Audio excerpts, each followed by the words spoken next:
A woman whose life was shattered by gun violence will also speak this weekend. Her stalker shot and killed her husband in a busy restaurant in Tennessee. Typically, victims of gun violence advocate for stricter gun laws, but this tragedy has moved her to fight harder for gun rights and change laws around the country.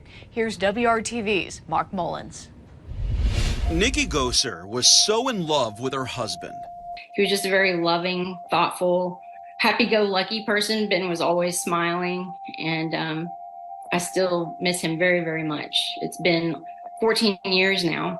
14 years since a man who had been stalking Nikki approached her in a restaurant in Nashville, Tennessee. He pulled a .45 from a shoulder holster under his jacket and shot my husband 7 times in front of myself and everyone in the middle of that busy restaurant. Nikki is a victim of gun violence, lived through the tragedy of losing a loved one. It was horrific and extremely traumatic.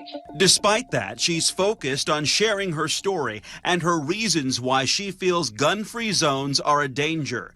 That restaurant was a gun-free zone. And because of Tennessee state law at that time, I had to leave my legal permitted firearm that I normally carried for self-defense locked inside of my vehicle out in the parking lot. I'll probably wonder for the rest of my life if I could have prevented that. Of course, I'll never know because I was denied a chance. I was stalked and defenseless. Stalked and Defenseless is the title of Nikki's book detailing the account of that deadly encounter. When did you decide that this would be your mission then?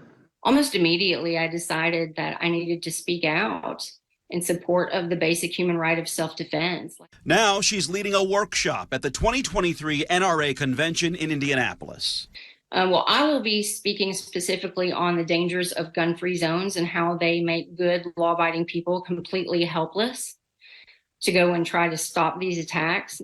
Nikki tells me during her presentations she will touch on last summer's deadly incident at the Greenwood Park Mall, which is a gun-free zone. A gunman opened fire, killing 3 people. A shopper, Eli Dickin, who happened to be carrying a gun at the time in the mall, shot and killed the gunman. But I think more and more people are realizing that just because you slap a sign on your front door saying no guns allowed, it's kind of an invite for evil to go and harm good people there because they know no one can defend themselves. Studies on mass shootings in gun-free zones remain inconclusive. Researchers from all over the country, including Harvard, Columbia University Libraries, and the RAND Corporation, a nonprofit with extensive research and analysis on gun issues, all essentially draw the same conclusion.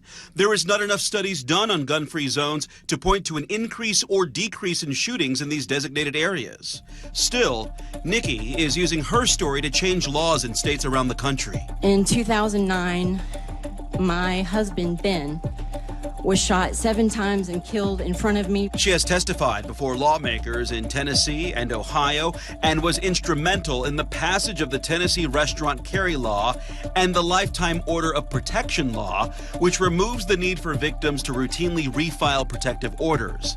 She believes her story and her work can save lives. I never want anyone to ever go through something like that. I believe in the basic human right of self-defense.